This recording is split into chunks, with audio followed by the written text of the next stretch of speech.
Introducción. Hace un mes, el mundo dio la bienvenida al Papa León XIV, una figura envuelta en misterio, cuyas acciones aún no revelaban su verdadera intención. Un joven, Tyler, un humilde monaguillo de Denver, se enfrentó a la muerte y regresó con una advertencia divina del mismo Jesús sobre este nuevo pontífice. ¿Qué verdades descubrió Tyler en esos fugaces momentos trascendentales? Su testimonio traspasa el velo, instándonos a discernir el camino a seguir. Abre tu corazón a este mensaje, porque el tiempo apremia. Suscríbete para unirte a miles de personas que buscan la verdad de Dios y comparte tu nombre y ciudad en los comentarios, declarando tu fe. Deja que la historia de Tyler despierte tu alma, un llamado a mantenerte firme en una era de engaño. Me llamo Tyler. Tengo 16 años y la vida antes. Vivo en un tranquilo suburbio a las afueras de Denver, Colorado. Antes de que todo cambiara, era un adolescente normal, jugaba a la canasta en la entrada. Me perdía en los videojuegos y ayudaba a mi papá a arreglar su viejo Chevy los fines de semana. La vida parecía predecible, como un ciclo de escuela, tareas y alguna que otra noche de pizza con amigos. Pero yo no era un niño cualquiera, era monaguillo en la Iglesia Católica de Santa María. Todos los domingos por la mañana, me ponía la túnica blanca, encendía las velas, llevaba la cruz procesional y servía junto al sacerdote en la misa. Para mí, la fe era más rutina que una relación, algo que hacía por costumbre, no por hambre. Mi familia no era especialmente devota. Dábamos gracias antes de las comidas y asistíamos a los servicios dominicales. Pero Dios siempre me parecía lejano, como una hermosa imagen atrapada en un vitral. Nunca dudé de su existencia, pero tampoco lo conocía realmente, no de la forma en que te cambia. Entonces empezó lo extraño, por la noche, veía destellos de sombras danzar sobre mis paredes, incluso cuando no pasaban coches. A veces me despertaba con susurros, tan tenues pero inconfundibles, que me llamaban desde algún lugar de la casa. Me decía que solo eran sueños, estrés o imaginación, pero algo en mi interior sabía que no era así. El 18 de octubre de 2023, todo se desmoronó. Estaba en una venta de pasteles después de la misa de la mañana, y sin pensarlo, cogí una galleta. No sabía que tenía cacahuetes, mi peor alergia. En cuestión de minutos, se me empezó a cerrar la garganta, me ardía el pecho y caí al suelo, jadeando. Los paramédicos llegaron enseguida, pero no fue suficiente, mi corazón se paró de camino al hospital. Durante 10 minutos, estuve clínicamente muerta. Mi madre me cogió de la mano en la ambulancia, clamando a Dios, mientras los médicos luchaban por resucitarme. Esos 10 minutos no estuvieron llenos de miedo, estuvieron llenos de paz, más paz de la que jamás había conocido. Mientras mi cuerpo yacía inmóvil, mi alma se elevó. Floté sobre el caos, observando a los paramédicos atendiéndome, sus voces eran distantes, como ecos en el agua. No sentí dolor, solo quietud, una calma tan profunda que hacía que todo lo demás en la vida pareciera superficial. Entonces, el mundo a mi alrededor comenzó a desvanecerse, y me adentré en algo que nunca imaginé, algo más real que la realidad. Entrando en lo sobrenatural. Ahí fue donde lo conocí, Jesucristo. No como en las pinturas o estatuas que solía ver en la iglesia. Era más alto, más fuerte, y de una dulzura indescriptible. Su presencia llenaba todo a nuestro alrededor de calidez y luz. Me miró y sonrió, y rompí a llorar. Me llamó por mi nombre, Tyler, dijo. Te he estado esperando. En ese momento, no me sentí como un monaguillo, me sentí como un niño que regresa a casa. Jesús no perdió el tiempo. Me mostró visiones del futuro, de lo que se avecinaba. Pero una de ellas me impactó profundamente. Me habló del Papa León XIV, el nuevo pontífice elegido apenas unas semanas antes, y sus palabras me conmovieron profundamente. Fue entonces cuando supe que no era solo un sueño ni una hermosa fantasía. Era una misión. Me enviaba de vuelta, no solo para vivir, sino para advertir, para hablar con valentía, aunque solo tuviera 16 años. Regresé a mi cuerpo con un sobresalto. Mi corazón empezó a latir de nuevo, mis pulmones jadeaban en busca de aire, y el médico se quedó en shock. Pero yo no era el mismo. Había visto la verdad y no podía callar. Los dos caminos del Papa León XIV. El prado dorado de mis visiones se transformó en una imponente catedral bañada por una luz dorada. Su cúpula reflejaba el cielo, pero una extraña tensión se cernía entre la luminosidad y la sombra amenazante. Dentro, los bancos estaban en silencio, el polvo se asentaba sobre la madera pulida, y el silencio era denso. En el centro se sentaba el Papa León XIV, vestido de blanco, sereno, pero agobiado, como si estuviera al borde de algo eterno.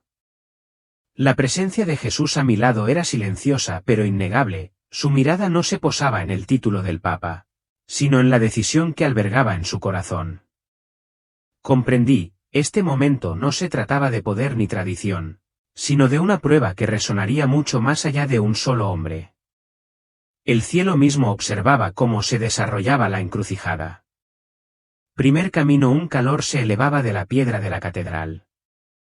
Las voces se alzaban en adoración, el aire transportaba la dulce fragancia de la oración y el arrepentimiento. El Papa León XIV ya no se sentaba sobre la gente, sino entre ella. Sus ropas eran sencillas, sus manos alzadas en señal de rendición. Su humildad suavizó el aire, y la luz comenzó a extenderse entre la multitud en Roma. Los creyentes inundaban las calles, unidos en oración. Estandartes con el nombre de Cristo ondeaban entre los edificios.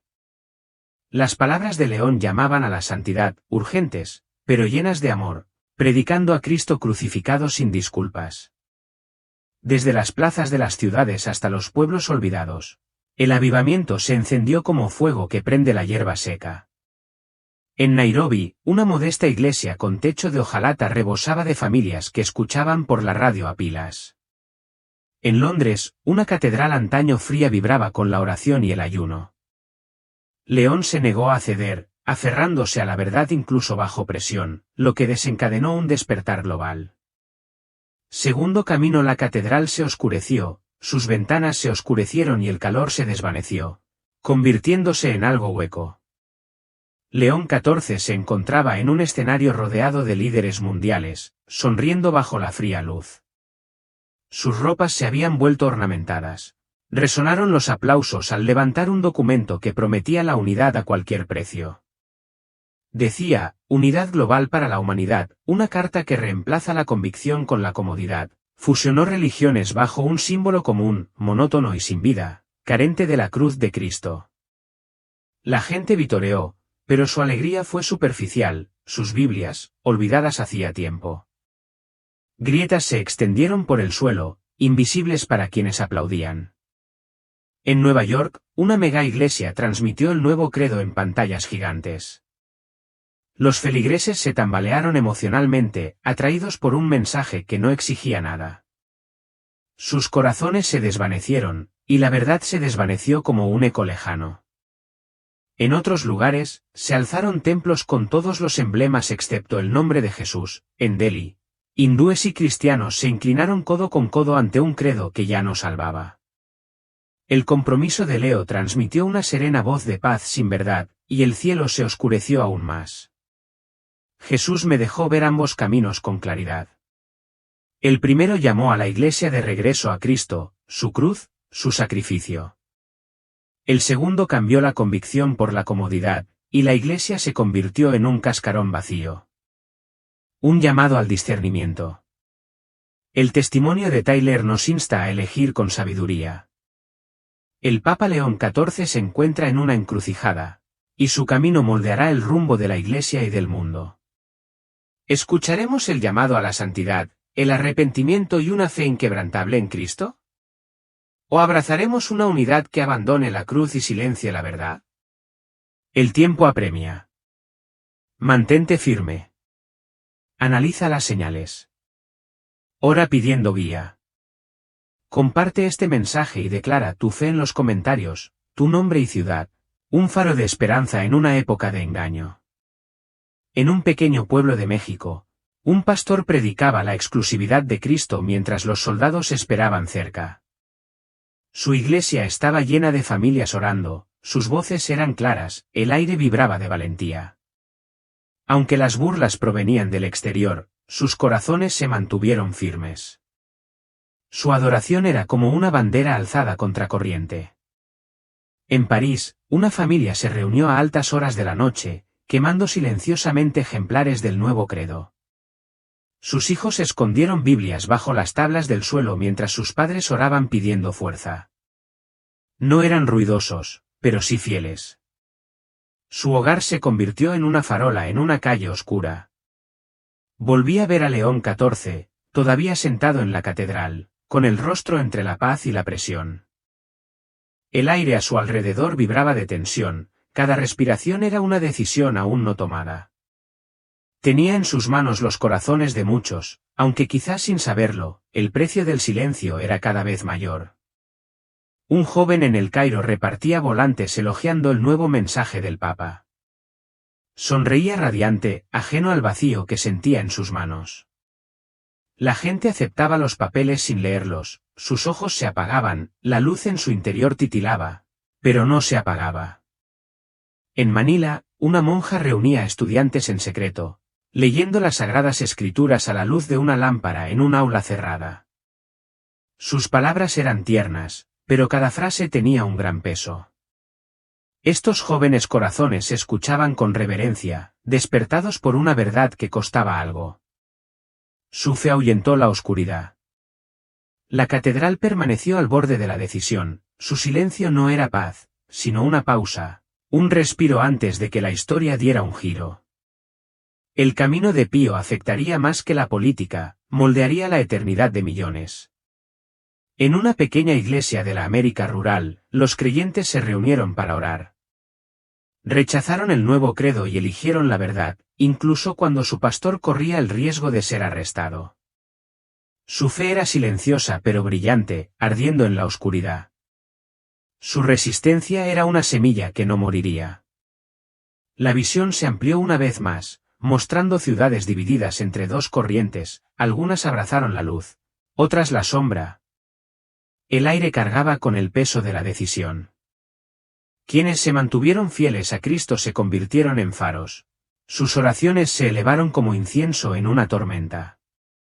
Eran la iglesia refinada, inquebrantable ante los vientos del engaño. Al desvanecerse la visión, sentí el peso de la decisión de Pío en mi alma. El momento no estaba lejano, estaba cerca. Fui enviado para hablar, para despertar a otros y para preparar los corazones para lo que su decisión significaría. La purificación de la iglesia.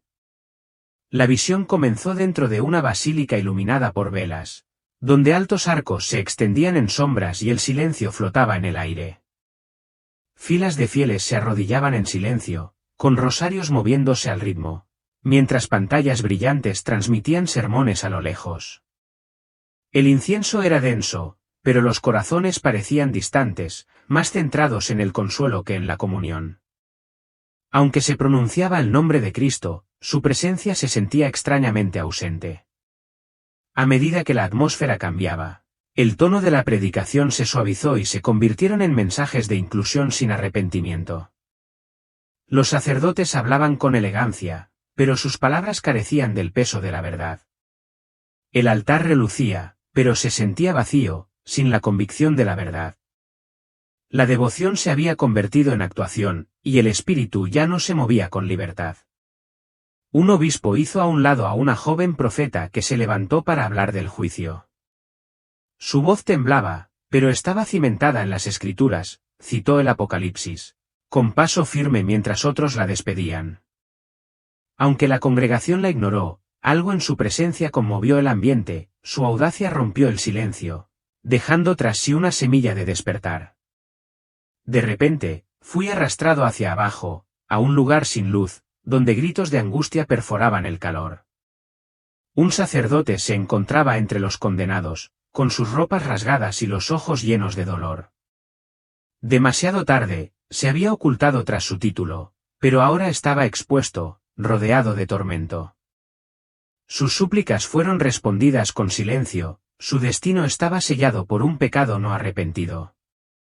Los demonios lo rodeaban, con risas burlonas, deleitándose en su caída. El suelo brillaba bajo él, no para purificarlo, sino para consumirlo. Su sufrimiento sirvió de advertencia. Quienes llevan el nombre de Dios sin rendirse no encuentran refugio en los títulos cuando el corazón permanece inflexible. La visión se elevó de nuevo a una pequeña iglesia en Brasil, donde la adoración era sencilla pero sincera. Un pastor predicaba a Cristo crucificado, y la gente oraba con lágrimas en los ojos. Afuera, el mundo se burlaba de ellos, pero su devoción no flaqueó. Se mantuvieron firmes, su fe un silencioso desafío al engaño. En Londres, una gran catedral albergó un servicio de unidad. Su altar estaba cubierto de símbolos de diversas creencias. Un sacerdote dio la bienvenida a esta nueva era, predicando la tolerancia por encima de la verdad. Mientras la multitud asentía, una mujer se puso de pie y declaró que Cristo era el único camino. Aunque silenciada rápidamente, sus palabras dejaron una huella invisible. La visión se amplió para mostrar iglesias de todas las naciones, algunas llenas de espíritu, otras apenas sombras de lo que fueron. Los líderes que se aferraron a la Biblia fueron marginados, pero sus oraciones siguieron elevándose, aunque rechazadas por las instituciones. El cielo los escuchó con claridad. Bajo un árbol en Nigeria, una monja enseñaba las sagradas escrituras a niños y ancianos por igual, a pesar de la presión de las autoridades locales. Permaneció fiel, su voz firme. Su audacia desencadenó un avivamiento silencioso que se extendió de aldea en aldea. Su aula se convirtió en una llama inextinguible. En Roma, un cardenal popular elogió el nuevo credo de la unidad. Su catedral estaba llena, pero su alma estaba vacía. Los aplausos fueron fuertes, pero el espíritu se había marchado. La verdad ya no era bienvenida en su mensaje, solo lo que agradaba a la multitud. En otros lugares, los jóvenes creyentes se reunían en secreto, leyendo las escrituras con linternas y susurrando oraciones.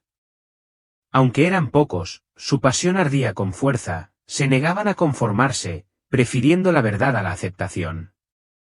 Una familia en Texas convirtió su hogar en un santuario de oración diaria. Estudiaron las escrituras y rechazaron las nuevas enseñanzas que diluían el Evangelio. Los vecinos comenzaron a unirse a ellos, atraídos por la paz que transmitían. Su testimonio silencioso despertó la fe en quienes los rodeaban. En Moscú, un sacerdote fue juzgado por predicar la salvación únicamente a través de Cristo. Aunque fue sentenciado, habló con claridad y gracia. Algunos en la sala escucharon atentamente, conmovidos por algo que habían olvidado. Su voz perduró mucho después de dictada la sentencia. En mercados y callejones, la gente común compartía el Evangelio en conversaciones susurradas. Un vendedor en Yakarta perdió su puesto por citar las escrituras, pero su testimonio perduró. Otros comenzaron a hacer preguntas, curiosos por la paz que veían en él. Una semilla se plantó en el caos. De vuelta en Roma, un cardenal diferente se sentaba solo, dividido entre la verdad y el silencio. Antaño defendía el Evangelio, pero ahora temía el precio de hablar. Su lucha interior reflejaba una lucha compartida por muchos, el peso del compromiso oprimía su alma. La visión culminó en los rostros de los fieles, dispersos y pequeños, pero llenos de una devoción inquebrantable. Sus iglesias no siempre fueron grandiosas, pero sus oraciones eran firmes. El mundo cambió, pero ellos permanecieron firmes. Eran aquellos a través de quienes Dios reconstruiría. Esta fue la purificación de la Iglesia, no por la fuerza, sino por el fuego, una purificación no para destruir, sino para despertar. Fui llamado no a condenar, sino a proclamar lo que había visto. Había llegado la hora de la verdad, y ahora todos debíamos tomar una decisión. Advertencia sobre el chip cerebral de Elon Musk. En un laboratorio brillantemente iluminado. Las paredes brillaban y las pantallas digitales mostraban patrones del cerebro humano. Elon Musk se presentó ante una multitud presentando Neuralink como el futuro de la sanación y la inteligencia. Habló con claridad y esperanza, y la gente vitoreó como si estuviera presenciando el desarrollo de la historia. Sin embargo, bajo la brillantez, presentía algo oculto, algo silenciosamente peligroso. Jesús estaba cerca, y gracias a su presencia comencé a ver lo que otros no podían. Neuralink era más que un avance científico, era una trampa espiritual envuelta en el lenguaje de la compasión. Llevaba consigo las semillas de la separación de Dios. Mientras Musk hablaba de milagros, el aire se llenó de una pesada advertencia eterna. En una habitación de hospital, un hombre paralizado recibió el chip. Por un instante, la alegría llenó el espacio cuando volvió a mover las piernas y su familia lloró de gratitud. Pero con el tiempo, sus sueños se oscurecieron. Su vida de oración se desvaneció y su alma quedó en silencio. Lo que parecía sanación lo había vaciado por dentro. En todas las ciudades, las vallas publicitarias elogiaban la promesa de Neuralink, y multitudes se congregaban con la mirada vacía y el corazón entusiasmado. La tecnología se extendió rápidamente, tocando todos los ámbitos de la vida, sin embargo, dondequiera que aterrizaba, la fe comenzaba a desvanecerse y las almas se debilitaban. Lo que aceptaban como avance había tenido un coste espiritual. En una escuela, un estudiante con un microchip se sentaba desconectado de la oración y de las escrituras. Su Biblia permanecía cerrada, su mente embotada para las cosas de Dios. A su alrededor, otros se reían de la fe, sus espíritus estaban vacíos, aunque sus mentes eran agudas. En una conferencia tecnológica en Tokio, la emoción invadió el ambiente mientras los científicos celebraban sus avances. La visión de Musk los había unido, pero sus sueños eran ciegos al cielo. Tras la brillantez se alzaban fuerzas invisibles, oscuras y sutiles, que los dirigían hacia la destrucción. El futuro que construyeron no tenía cabida para el alma. Un científico, sincero en su propósito, trabajó incansablemente para mejorar el chip. Creía que estaba ayudando a otros, sin saber en qué se convertiría su invento. El peso de su creación le fue ocultado, pero el cielo lloró al ver sus manos. Su obra era pura, pero el resultado no.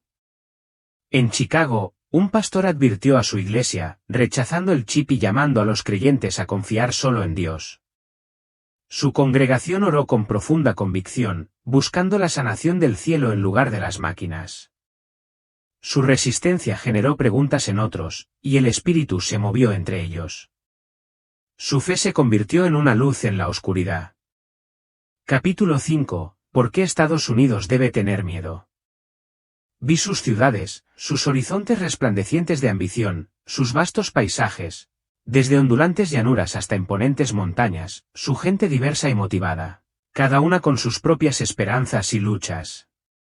Pero bajo la superficie, vi grietas en los cimientos espirituales de la nación, más profundas y peligrosas de lo que jamás hubiera imaginado.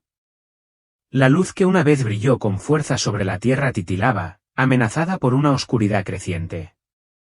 Estados Unidos debe prestar atención, dijo Jesús, con voz cargada de urgencia y dolor. Ha sido bendecida con gran luz, libertad, prosperidad, la capacidad de difundir mi verdad al mundo. Pero se tambalea al borde de la oscuridad, su corazón está dividido y su fe se desvanece. Me mostró una nación donde la fe había sido una piedra angular, una fuente de fortaleza en medio de las pruebas.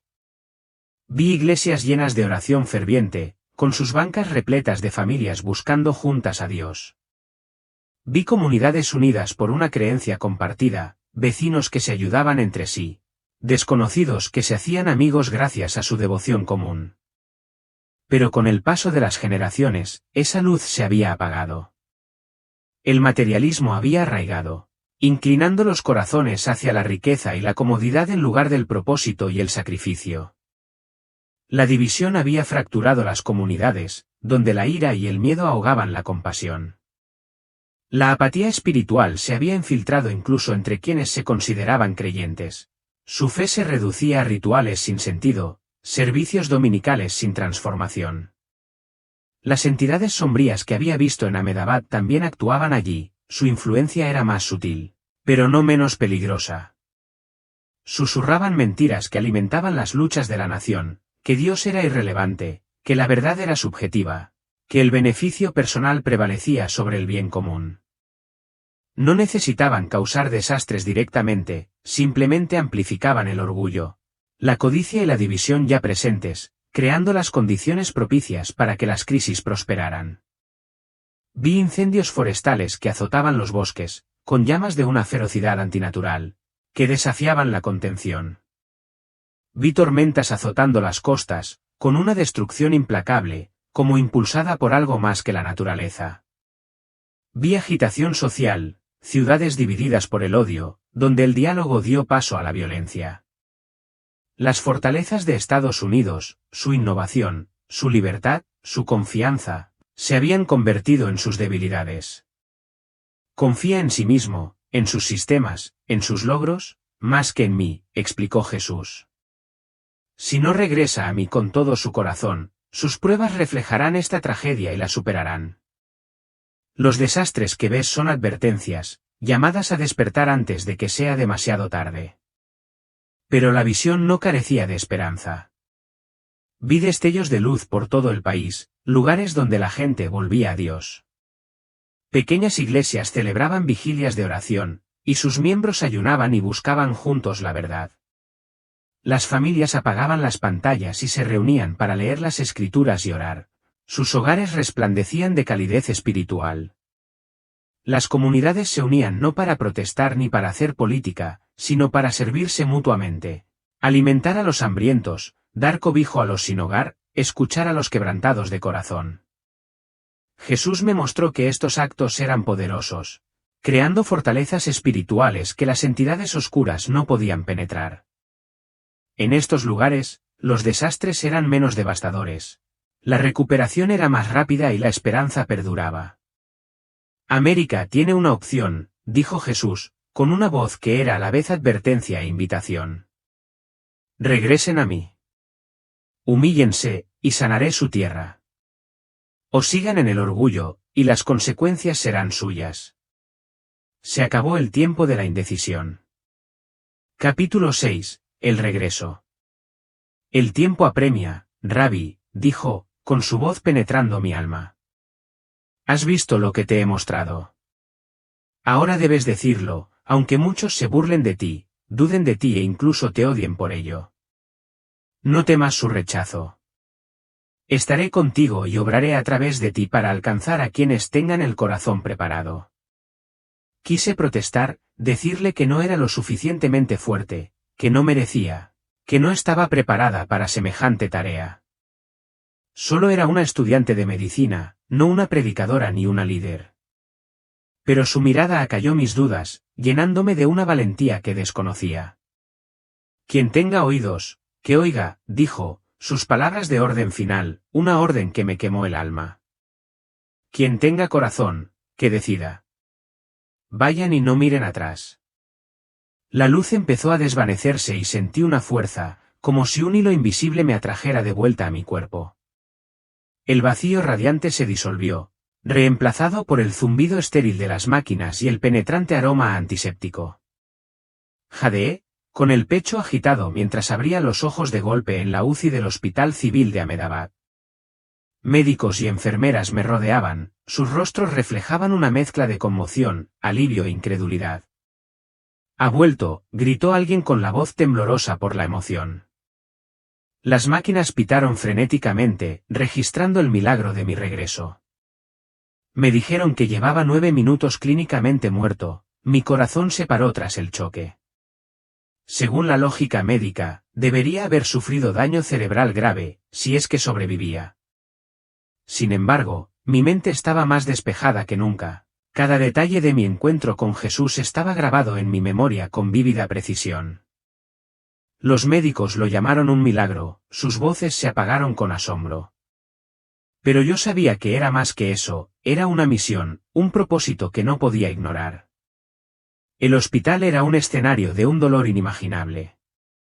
El accidente se había cobrado tantas vidas, mis compañeros de clase, mis amigos, Samir entre ellos.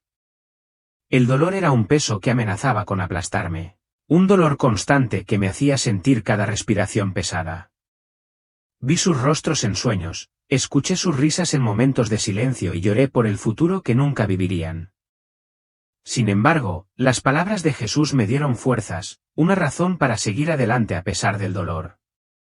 Compartí mi historia con un sacerdote local, el padre Tomás, que me visitó en el hospital. Me escuchó pacientemente, con su rostro curtido, amable pero escéptico, mientras sus ojos buscaban en los míos señales de delirio o trauma. Rabbi, dijo con dulzura, has pasado por una experiencia terrible. La mente puede jugar malas pasadas después de una experiencia así.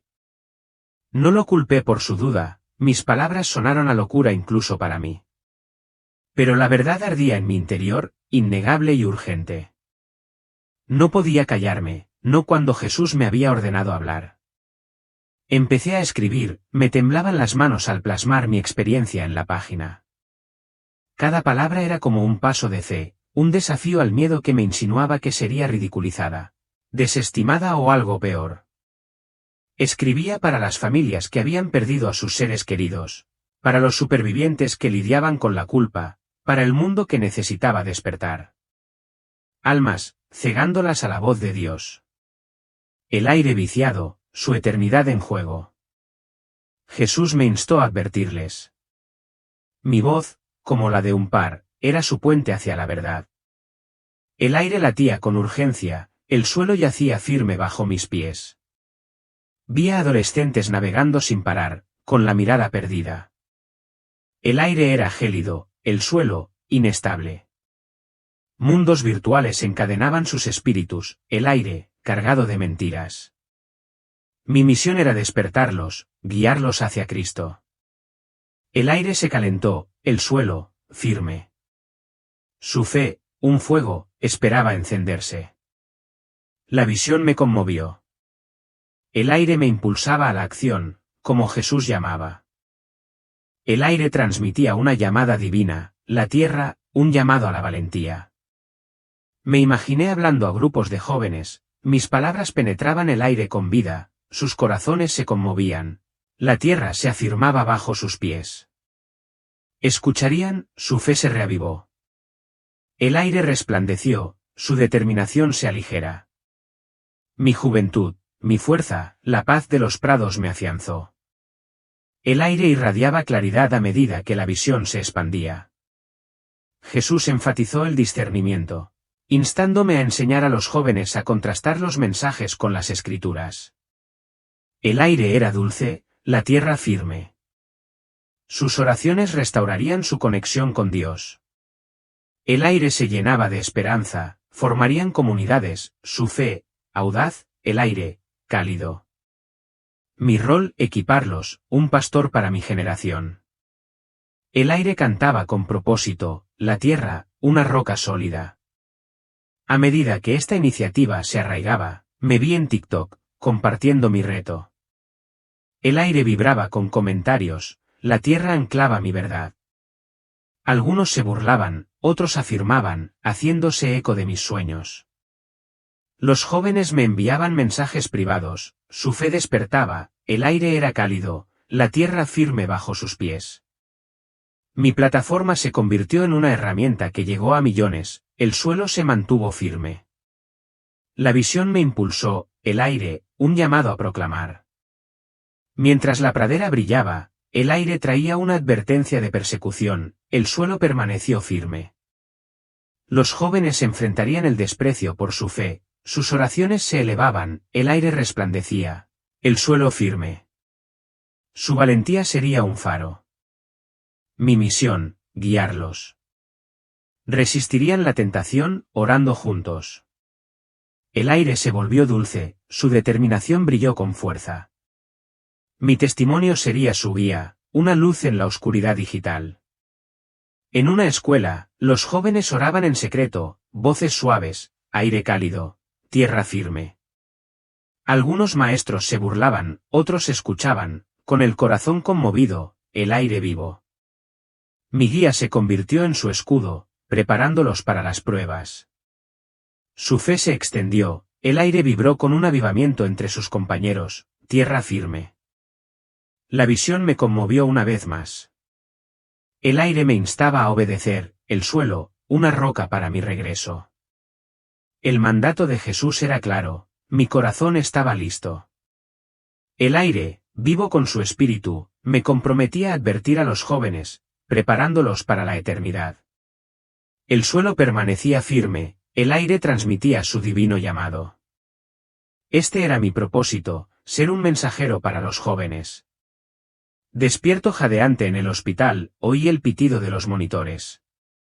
Los médicos se quedaron atónitos, mi cuerpo estaba ileso a pesar de 17 minutos de muerte clínica, sin daño cerebral. Un milagro que desafiaba la ciencia. El aire, penetrante por la antiséptica, pero lleno de propósito, las visiones me ardían por dentro. La misión de Jesús me impulsaba. Dejé atrás mi antigua vida, mi corazón ahora estaba decidido a compartir su advertencia. Publiqué mi testimonio en TikTok, con la voz temblorosa, el aire vibrando con las opiniones, la base cimentando mi verdad. Las respuestas me abundaron, algunas burlándose, otras afirmando. Los jóvenes compartieron visiones del Papa León XIV y el chip. El aire se calentó con su fe, la base se mantuvo firme mientras oraban. Sus vidas cambiaron, mi plataforma se convirtió en un faro. Hablé en iglesias, palabras audaces, el ambiente cargado por las reacciones de los oyentes, la base firme. Algunos me desestimaron, con una fe tibia, el ambiente cargado de dudas. Otros abrazaron el mensaje, sus oraciones se elevaron, el ambiente dulcificado. Seguí adelante, fiel al mandato de Jesús. Oré por Elon Musk, no como un villano, sino como un hombre engañado. El aire se calmó, la tierra afianzó mi intercesión. Sus intenciones no eran malvadas, pero su creación ponía en riesgo almas. El aire instaba a la sabiduría, la tierra pedía compasión. Mi mensaje no era contra la tecnología, sino a favor de la claridad espiritual. En otro grupo de jóvenes, compartí mi historia. Sus ojos se abrieron de par en par, el aire se llenó de preguntas, el suelo se asentó. Borraron aplicaciones, oraron juntos, su fe se renovó, el aire resplandeció. Mi testimonio los guió, una luz en la era digital. Los trolls en línea atacaron, pero los seguidores crecieron. Sus mensajes formaron un coro, aire cálido, tierra firme. Mi misión era clara, llegar a los corazones antes de que las cosas se pongan feas. Vi a una chica inspirada por mis vídeos guiar a sus amigas en oración, el aire dulce, la tierra firme. Su escuela se burló de ellas, pero su fe perduró, el aire vivo. Mi historia desató un avivamiento entre los jóvenes. El peso de la visión persistió, impulsándome a advertir. El aire era limpio, la tierra firme. Estudiaba las escrituras cada noche, mis oraciones constantes. El aire vibraba con la presencia de Dios, la tierra firme. Vivía para esto, un mensajero para mi generación. Las iglesias me invitaron, sus salones estaban abarrotados, el aire denso de esperanza, la tierra firme. Los escépticos me desafiaron, pero los jóvenes escucharon, con corazones abiertos, el aire radiante. Su fe despertó. Llevé la verdad de Jesús, resuelto a prepararlos para el futuro. El aire cantaba con propósito, la tierra, un llamado a la acción. Al compartir mi testimonio en las plataformas, miles lo conocieron. El aire era cálido, la tierra firme. Juré continuar, una voz por la verdad en un mundo de engaño. Mi regreso fue un milagro, mi misión, divina. El aire, lleno de su espíritu, la tierra, una roca bajo mis pies. Llevé las visiones, la advertencia del Papa León XIV, el chip y un avivamiento venidero. El aire, urgente, la tierra firme. Yo era Tyler, el mensajero de Dios, listo para despertar a los jóvenes. Encuentro con el Señor. Una extraña sensación fue irresistible, y entonces me encontré ante una enorme puerta. La luz que venía del otro lado era radiante y deslumbrante, pero no me lastimaba los ojos como el sol en Afganistán que una vez soporté. Solo estábamos esa luz y yo, y una sensación de cosquilleo que me indicaba que estaba en un punto sin retorno. Crucé la puerta, y en el instante en que entré, todo a mi alrededor pareció disolverse. Todas mis preocupaciones, miedos y cargas que había llevado durante mi vida se esfumaron en esa luz. Vi una figura, no un rostro claramente definido como las imágenes de las iglesias, pero supe sin duda alguna, con absoluta certeza, que era Jesucristo. Me miró o, mejor dicho, me entendió. No había juicio alguno, solo completa aceptación y una profundidad de comprensión que nunca podría expresar con palabras. Conocía todo sobre mí, cada pensamiento, cada acto, lo bueno y lo malo, mis errores. Me sentí completamente expuesto ante él, y sin embargo, no tuve vergüenza. Solo había amor, un amor profundo que me hizo querer llorar. Me comunicó todo directamente en mi mente, como un torrente de pensamientos y emociones. Me mostró cosas que nunca había considerado, quizá pienses inmediatamente en historias o profecías de la Biblia, pero fue aún más que eso. Me enseñó un antiguo y enorme libro de historia tan viejo que parecía existir desde siempre. Las páginas, gastadas y ajadas, se volteaban con su mano invisible. En cada una, contemplé la historia de la Iglesia, de los papas que nos guiaron a lo largo de los siglos. Se detuvo en la última página y me habló de un monje llamado Malachías, quien vivió hace cientos de años y tuvo una visión en la que escribió la lista de 112 futuros pontífices. Apuntó al Papa número 112 de esa lista, el nombre me heló la sangre, porque en esa última página vi el nombre de Francisco, y a su lado, la profecía final. La última persecución de la Santa Iglesia Romana. El Papa, el romano, alimentará al rebaño en medio de muchas tribulaciones, leí, con el corazón retumbando como si estuviera ante un gran secreto. Cuando estas cosas terminen, la ciudad de las 7 colinas será destruida, y el juez terrible juzgará a su pueblo. Temblé, sin entender completamente su significado. ¿Destruida? ¿Quién era ese juez? Miré a Jesús en busca de explicación. Él me sonrió con ternura, como un maestro que guía a su alumno, y dijo: Luca, mira con atención, te mostraré la verdad. Como un detective siguió cada pista de la profecía. Primero la numeración, Francisco es el Papa 112 desde Celestino II, exactamente como estaba escrito. Luego el título, Pedro el Romano, Francisco nació en Argentina, pero sus padres italianos del Piamonte llevaban sangre romana. Su nombre real, Mario Bergoglio, no es Pedro, pero San Francisco de Asís, de quien tomó el nombre papal, se llamó Giovanni di Pietro, hijo de Pedro. Todo encajaba con una precisión escalofriante, como un hilo tejido por Dios siglos antes. Finalmente, Jesús mostró la parte más dolorosa, las tribulaciones. Vi a Francisco enfrentando escándalos de abusos, arrodillado en lágrimas pidiendo perdón. Vi divisiones en la Iglesia, acusaciones de herejía o de falta de reforma, su soledad reflejando la mía cuando la sociedad me dio la espalda. Estas son las tribulaciones profetizadas, dijo Jesús. Francisco es Pedro el Romano, y su pontificado marca el comienzo de los días finales. En ese instante, comprendí que la profecía no era solo un relato antiguo, sino una realidad que estaba haciéndose vida.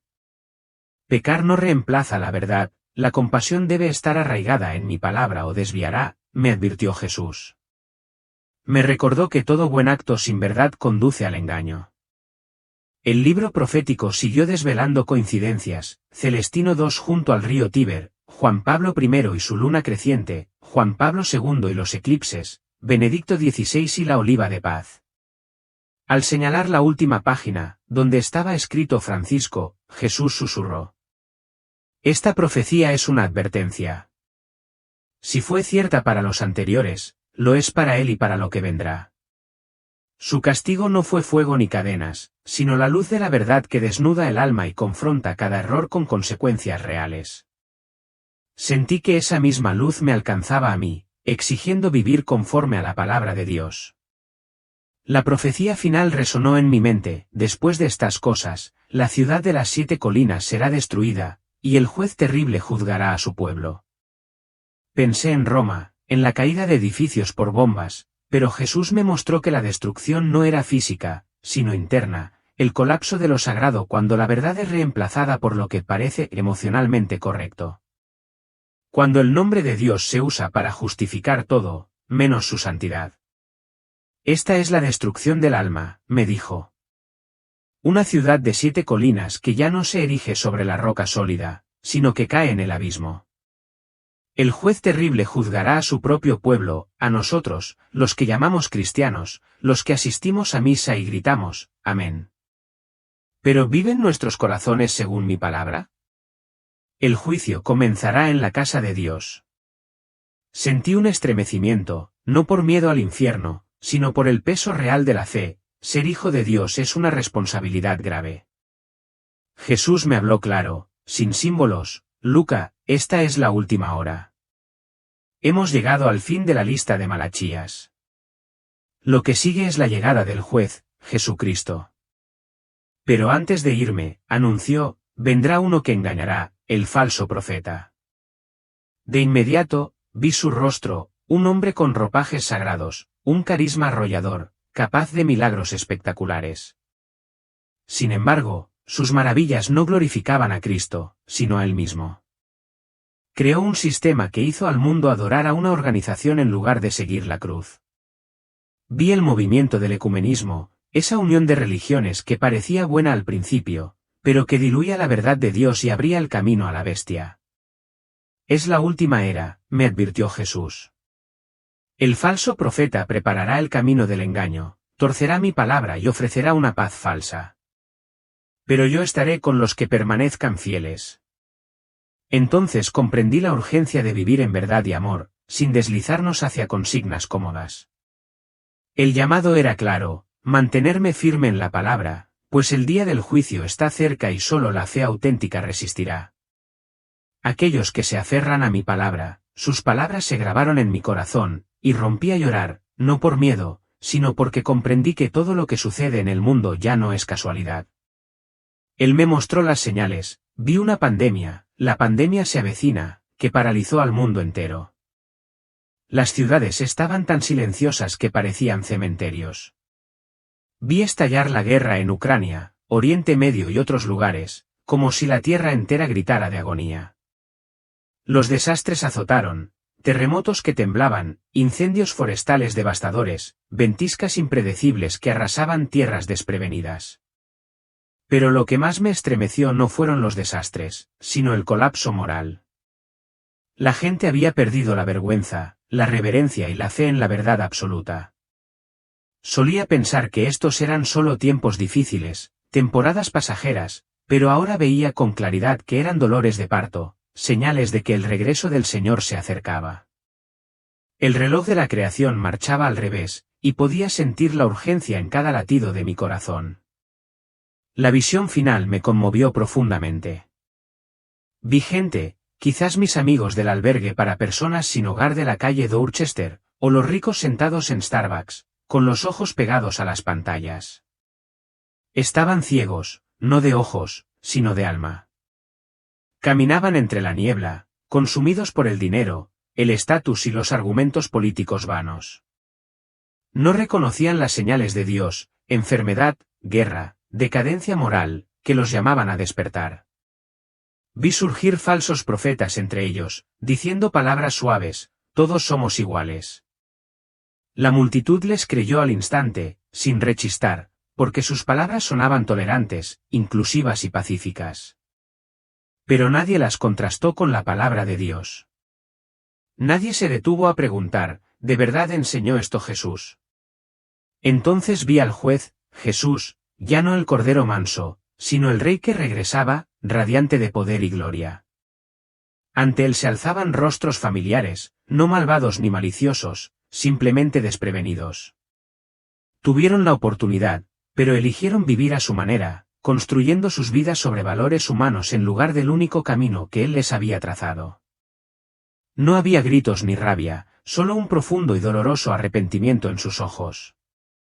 Escuché los susurros en sus mentes, tuve la oportunidad y la dejé pasar. Me desplomé, desconsolada, pero Jesús me levantó. Su voz, dulce pero firme: Luca, te mostré esto no para asustarte, sino para advertirte. La gente debe tomar en serio mi palabra porque solo hay un camino a la vida. No se trata de religión, se trata de la verdad de la supervivencia eterna. Sus palabras disiparon todas mis dudas, dejando tras de mí una convicción inquebrantable: el tiempo se acaba y debo llevar esta advertencia de vuelta. De repente, volví, sin previo aviso. Sentí como si me hubieran tirado a la tierra después de flotar en el cielo, como si alguien me hubiera lanzado a un suelo de hormigón desde una gran altura. Me dolía el cuerpo y la cabeza me daba vueltas. Abrí los ojos y vi el techo de mi pequeño apartamento en Boston. El sonido de las bocinas de los coches aún resonaba en la calle Washington.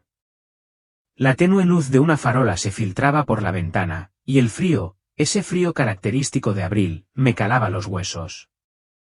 Pero, curiosamente, la sensación de luz, de amor y, sobre todo, la urgencia del mensaje que acababa de recibir seguía intacta. No se había desvanecido, de hecho, era más real que el techo que miraba. Al principio, no me atreví a respirar profundamente. Intenté apartarlo, era solo un sueño. Luca, últimamente has estado cansado, probablemente sea por el dolor de espalda y el estrés del trabajo en el refugio, me dije. Luego lo achaqué a la edad, quizá mi mente empezaba a fallar. Pero el peso no se iba, y entonces llegó la orden, no una voz atronadora, sino una sensación tan clara que se me quedó grabada en los huesos: regresa y comparte. El eco se repetía a cada segundo, a cada minuto. Sabía que ya no podía ignorarlo. Tenía que contárselo a alguien, a quien fuera, aunque solo una persona me escuchara.